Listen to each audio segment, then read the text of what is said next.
Votre bouche est une arme. Et vous pouvez l'utiliser pour aider l'ennemi à continuer à vous détruire ou l'utiliser pour entamer la nouvelle vie que Dieu a prévue pour vous. Restez avec nous dans Jouissez de votre vie.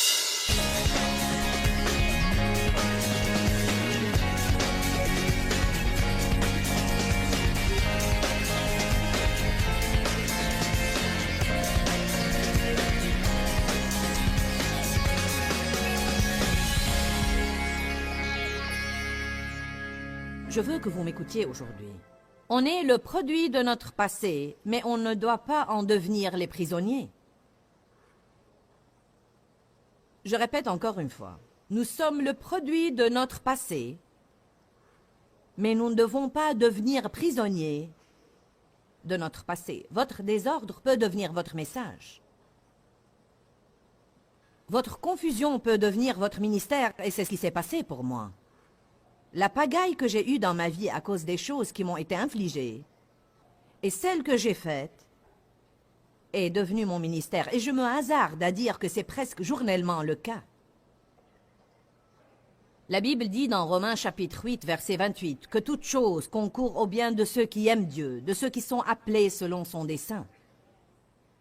On parle de la prière juste avant dans Romains 8, 26, que nous ne savons pas prier comme il faut, mais l'Esprit lui-même prie en nous. Alors, toute chose concourt au bien. Ainsi, je crois que quoi qu'il arrive dans notre vie, dites, quoi qu'il arrive dans ma vie, si je continue à prier, Dieu en fera du bien. C'est un principe renversant et qui encourage mon cœur régulièrement. Quoi qu'il m'arrive dans ma vie, quoi que je fasse, si j'aime Dieu, si je prie et j'aime Dieu et je fais de mon mieux pour essayer de vivre pour Dieu et d'accomplir son appel sur ma vie, il y a certaines conditions pour ce toute chose concourt au bien. Aimer Dieu, désirer sa volonté, prier, et puis toute chose, non pas quelque chose, non pas les choses de quelqu'un d'autre, mais toute chose concourt au bien de ceux qui aiment Dieu et de ceux qui sont appelés selon son dessein. Même des erreurs que je fais journellement, je les incorpore dans mes messages. Et Dieu utilise ces erreurs. Je ne peux même pas vous dire combien de fois, quand on se disputait, Dave et moi, notre chamaille devenait la source d'un message magnifique que je prêcherai ultérieurement. Je crois réellement que mes erreurs concourent souvent pour le bien des autres. Dieu utilise toutes choses si on lui fait confiance. Il utilise sûrement des choses qu'on ne penserait jamais qu'il utiliserait. Ce que vous méprisez le plus à votre sujet, c'est souvent ce que Dieu finit par utiliser dans votre vie. Ma voix, par exemple, est très unique et différente, et je n'aurais jamais cru que ma voix serait quelque chose que Dieu utiliserait. J'ai grandi à ne pas aimer ma voix. J'étais insécurisée à cause de ma voix parce qu'elle était différente. Et voilà qu'aujourd'hui, Dieu la diffuse partout dans le monde chaque jour. Et parce qu'elle est unique et différente, elle retient l'attention et les gens s'arrêtent pour écouter. Laissez Dieu être Dieu dans votre vie. Arrêtez de penser que Dieu n'est pas plus grand que vos erreurs et cessez de penser que Dieu n'est pas plus grand que votre passé. Votre futur commence en ce moment. Quelques questions. Y a-t-il quelqu'un ici qui a eu un mauvais départ dans la vie?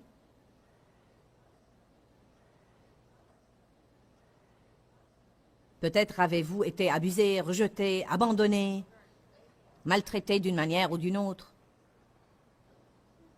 Y a-t-il quelqu'un qui a gaspillé n'importe quelle partie de votre vie?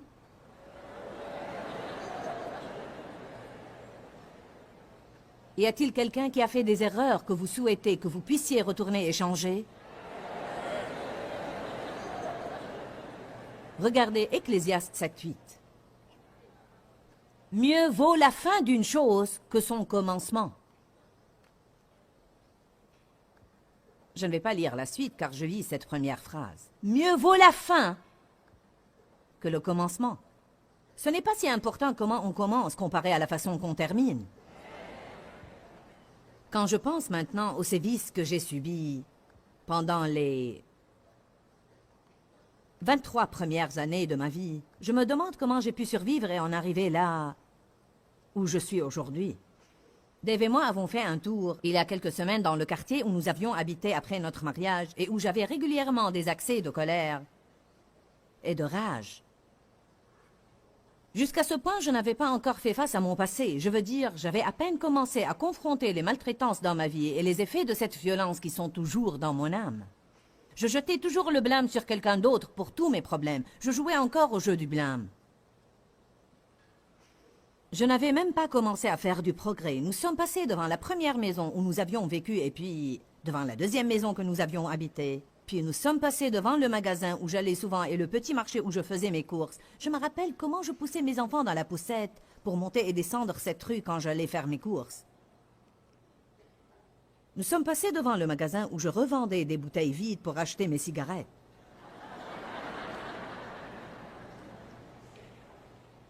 Nous avions une voiture, mais nous n'allions nulle part. Nous sommes passés devant le petit salon de beauté en direction duquel je traversais la rue le vendredi soir pour me faire les cheveux. J'ai dit à Dave, qui aurait jamais imaginé, en ce temps-là, que nous ferions jamais ce que nous faisons aujourd'hui? Laissez-moi vous dire quelque chose. Vous ne savez pas ce que Dieu a prévu pour vous.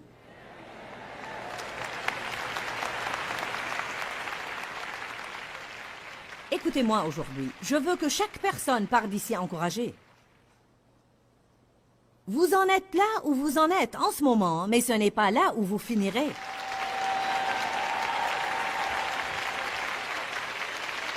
Vous avez un avenir. Dieu a un bon plan pour votre avenir. Amen. Allez à Éphésiens 2:10.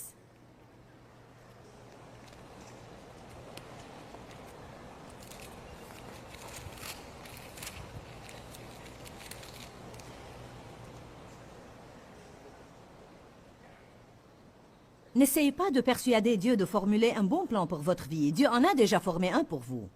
Mais mon message pour vous aujourd'hui est que vous ne verrez jamais la réalisation de ce plan si vous ne laissez pas aller ce qui est en arrière.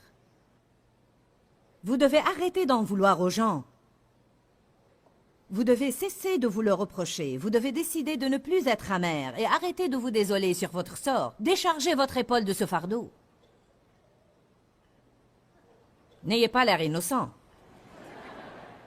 Je répète, vous devez cesser de jeter le blâme sur les autres. Vous devez pardonner, pardonner complètement et libérer au Seigneur quiconque qui vous a blessé. Vous ne pouvez pas parvenir à votre avenir en traînant votre passé. La porte de votre futur n'est pas assez large pour que vous y traîniez votre passé. Laisser aller veut dire que vous n'y pensez plus et vous n'en parlez plus. Quand on dit « oubliant ce qui est en arrière », comment est-ce qu'on fait ça? Vous n'y pensez plus et vous n'en parlez plus. Vous ne pouvez pas surmonter quoi que ce soit tant que vous en parlez. Vous ne croirez jamais ce qu'ils m'ont fait. Malheureuse que je suis, pauvre de moi. Je parle de mon passé maintenant comme témoignage aux autres, mais je ne traîne pas d'anciens souvenirs en me désolant sur mon sort. Aujourd'hui est un jour nouveau. Éphésiens 2:10 dit, « Car nous sommes le propre ouvrage de Dieu, c'est lui qui nous a fait. Nous avons été récréés en Jésus-Christ, c'est-à-dire que lorsque je suis né de nouveau, je deviens une nouvelle créature. Les choses anciennes sont passées. Voici, toutes choses sont devenues nouvelles. » Vous dites, « Mais je n'agis pas encore différemment. Mes finances n'ont pas changé. J'ai toujours mal. » Oui, mais vous savez, vous avez la semence d'une nouvelle vie à l'intérieur de vous. Mais vous devez relâcher ce qui est passé. Vous devez commencer à faire les choses d'une nouvelle manière. Ce qui fait obstacle à ce que les gens entrent leur destin, l'une des choses principales qui font obstacle à ce que les gens entrent leur destin, c'est toutes ces bêtises qu'on sort de notre bouche. Votre bouche est la plus grande arme que vous avez contre l'ennemi. Votre bouche remplie de la parole de Dieu est l'arme principale que vous avez contre l'ennemi avec le nom de Jésus, la puissance de son sang et tout ça. Votre bouche est une arme. Et vous pouvez l'utiliser pour aider l'ennemi à continuer à vous détruire ou l'utiliser pour entamer la nouvelle vie que Dieu a prévue pour vous. Vous pouvez dire des choses comme « Je refuse de vivre dans le passé. Aujourd'hui est un jour nouveau. Je ne serai pas amer à propos du passé. Je n'aurai pas de ressentiment. Frappez donc de ce petit pied saint les jours où cet esprit de Jérémiade se montre et vous invite à vous faire pitié. Frappez de ce petit pied saint et dites « Je ne perdrai pas cette journée en m'apitoyant sur mon sort. »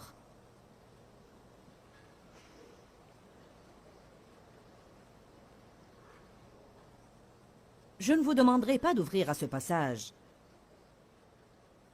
Mais j'ai lu un livre récemment qui a pris ce verset comme base pour l'un de ses chapitres. Un verset que je n'avais jamais travaillé, ni entendu d'enseignement à son sujet. C'est le psaume 90, 12. Et il dit « Apprends-nous à bien compter nos jours, afin que nous obtenions la sagesse du cœur. » L'auteur, qui est en fait Watchman Nee, disait qu'on doit considérer et compter les jours qu'on a gaspillés, et on doit obtenir la sagesse du cœur pour arrêter de faire les choses qui nous ont fait perdre ces jours. Et on doit se rendre compte du don précieux qu'est la vie, et on doit faire alliance avec Dieu et nous engager à lui et coopérer avec Dieu pour ne plus perdre notre temps.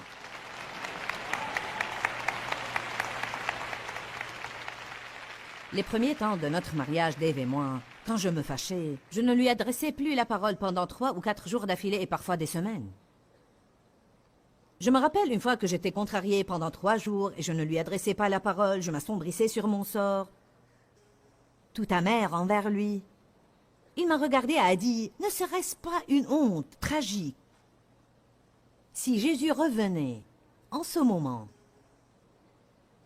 et tu as totalement gaspillé le dernier jour que tu as eu ici sur terre? Dieu n'aime pas le gaspillage.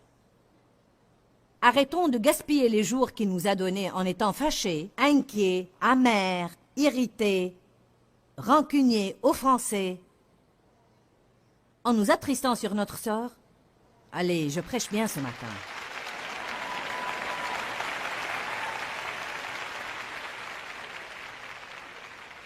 Éphésiens 2:10, car nous sommes le propre ouvrage de Dieu, récréés en Jésus-Christ, pour que nous fassions ces bonnes œuvres que Dieu a prédestinées et préparées d'avance, afin que nous les pratiquions, suivre les chemins qu'il a préparés d'avance, pour que nous nous y engagions.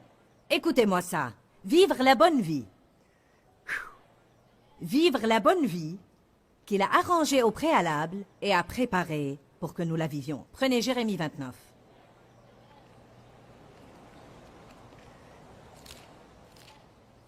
Vous devez souvent être rappelé de ces promesses parce que Satan essaye continuellement de nous dire qu'on n'a aucun avenir.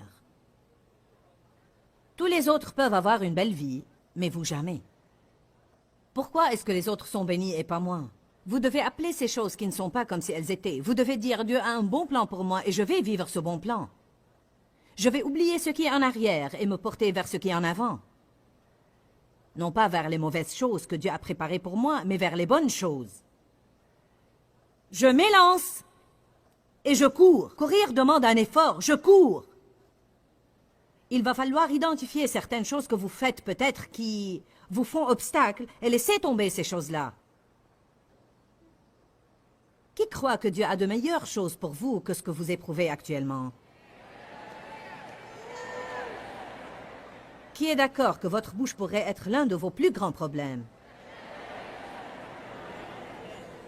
Le deuxième plus grand problème est votre attitude.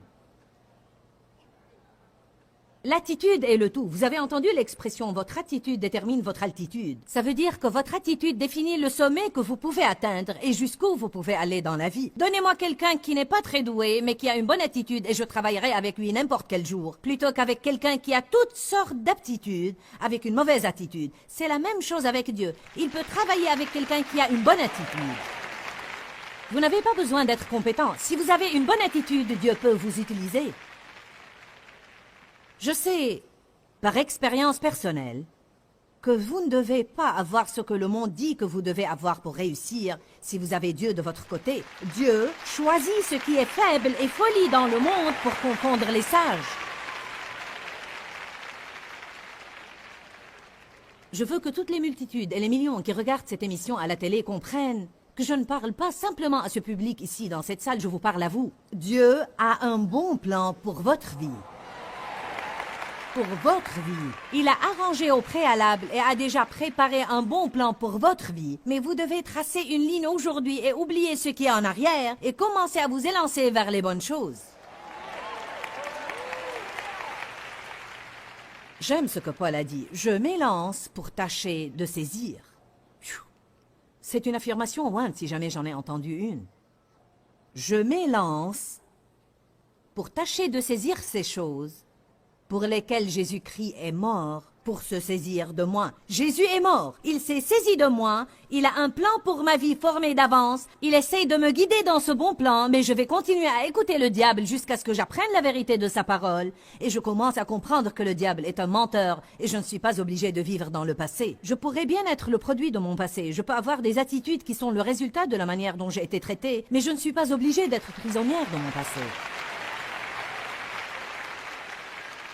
Écoutez-moi maintenant, je ne dois pas être prisonnière de mon passé d'il y a 50 ans, d'il y a 20 ans, d'il y a 10 ans, d'hier ou de ce matin. Vous ne vous rendez pas compte que chaque jour, on fait ce qu'on n'aime pas, ce qu'on ne devrait pas faire, et voilà qu'il se produit quelque chose qu'on ne souhaite pas. Et souvent quelque chose ne va pas ou tombe mal à propos à 8 heures du matin, et cela devient notre journée. Allons, écoutez-moi. C'est ce que nous devons surmonter. Quelque chose s'est produit à 8 heures, mais il est maintenant 9 heures. Je m'élance. Je laisse cette chose là où elle s'est produite et je continue. Quelqu'un a froissé mes sentiments à 9 heures du matin, mais c'est 10 heures maintenant, et je ne vais pas m'offenser et m'affliger toute la journée avec mes sentiments froissés. Pourquoi? Car je ne vais pas gaspiller davantage de ma vie. Je compte mes jours et j'applique mon cœur à la sagesse et je ne vais plus gaspiller ma vie ni perdre mes journées. Je veux profiter entièrement de chaque jour que j'ai. Quand vous aurez mon âge, vous commencerez à sentir cela d'une manière encore plus forte. Ce n'est pas que je me sens vieille ou décrépite, mais j'ai vécu davantage de ma vie qu'il ne m'en reste à vivre et ça porte à réfléchir. Ceux de vous qui ont 25 ans, vous pouvez penser que vous avez des jours à gaspiller. Moi, je n'en ai plus à gaspiller. Et en fait, un jour, vous serez aussi âgé que moi. Puisse Dieu utiliser ma vie pour que vous ne regardiez pas en arrière et comptez autant de jours perdus que moi. Jérémie 29, 11. Moi, je connais les pensées et les projets que j'ai formés sur vous, dit l'Éternel. Je connais les pensées et les projets que j'ai formés sur vous. Projets de prospérité et de paix pour vous bénir et pour vous donner l'espérance. L'espérance d'un bel aboutissement. Jean 6, verset 12. Jésus donnait à manger à la multitude. Et quand il eut fini, ils avaient encore plus de morceaux qui restaient qu'ils n'en avaient au début. C'est ce qui se passe quand Dieu s'engage dans votre vie. Vous commencez avec rien, et puis vous avez encore plus de reste que ce avec quoi vous aviez commencé. Jésus a dit une chose merveilleuse à ses disciples que je veux vous dire aujourd'hui, et je veux que vous compreniez le principe à l'origine. Ça m'apprend quelque chose sur le Seigneur que je dois savoir. Il a dit, rassemblez les morceaux qui restent, de sorte que rien ne soit perdu.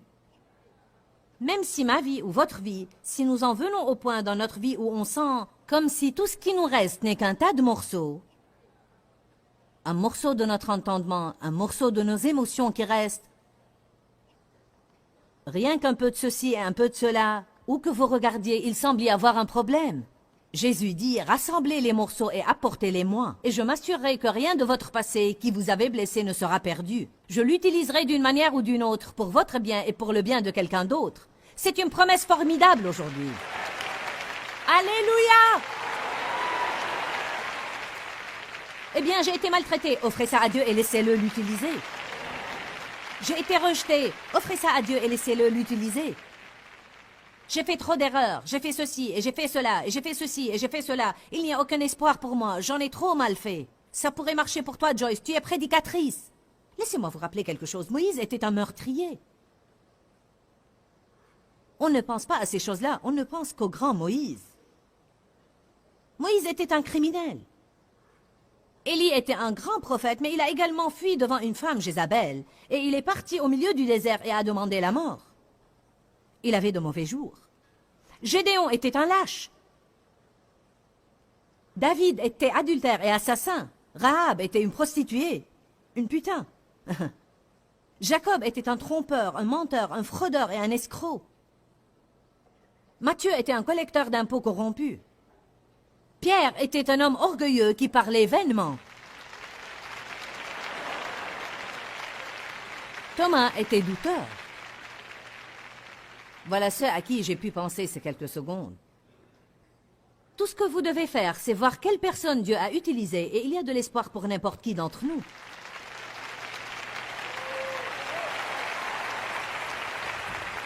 Êtes-vous prêts pour cette promesse dans la parole de Dieu? Joël 2, 25. Je compense pour vous les années qu'ont dévoré les chenilles, les sauterelles, les hannetons et les criquets, cette grande armée d'insectes que j'ai envoyée contre vous. Je compense pour vous les années que le diable vous a volées. La promesse pour vous aujourd'hui est « Je compense pour vous ». Ésaïe 61, 3 est fabuleux. Il nous donne un diadème au lieu de la cendre, une huile de joie au lieu du deuil, un vêtement de louange au lieu d'un esprit abattu, pour qu'on devienne des térébintes de la justice, une plantation de l'Éternel pour servir à sa gloire. Il a pris mes cendres, il m'a donné un diadème et maintenant Dieu est glorifié dans ma vie. Il a pris mon deuil, un esprit abattu, et il m'a donné l'huile de joie. Maintenant Dieu est glorifié par ma vie. Dieu adore prendre les choses que Satan vous a fait et les lui frotter au visage en employant les mêmes choses que Satan a destinées pour vous détruire comme votre ministère pour aider les autres. Ouh, alléluia!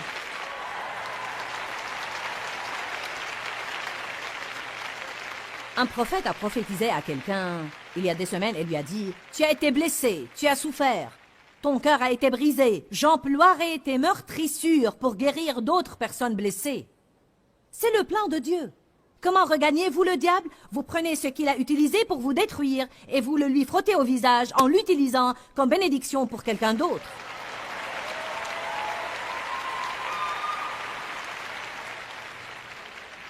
Rassemblez les morceaux, que rien ne soit perdu.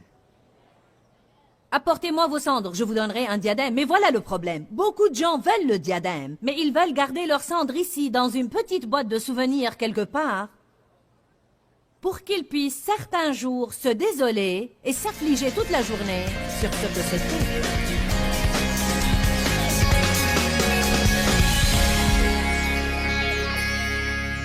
Vous savez bien que c'est vrai. Votre avenir commence aujourd'hui. Aujourd'hui, c'est le premier jour du restant de votre vie.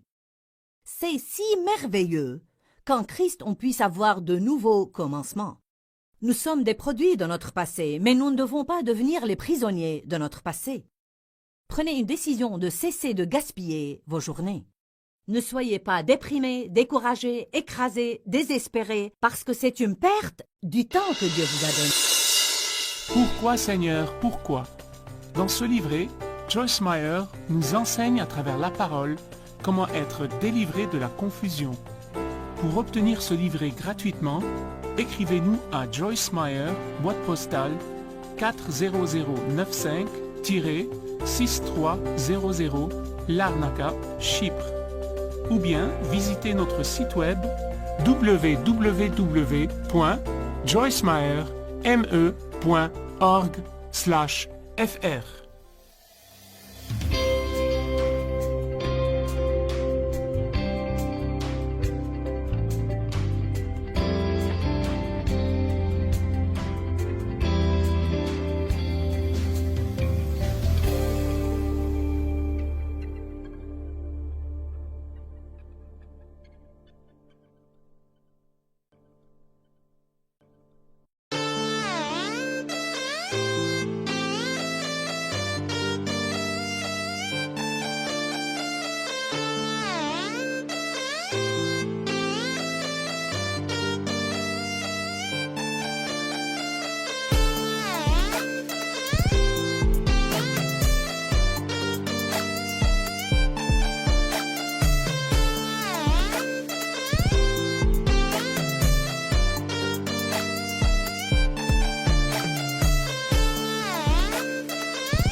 làng quanh co sông thu êm đềm hà diều đã bóng nắng cháy giữa đồng kỷ niệm yêu thương trong mỗi ngày tiếng ru gọi hãy nhớ biết bao tôi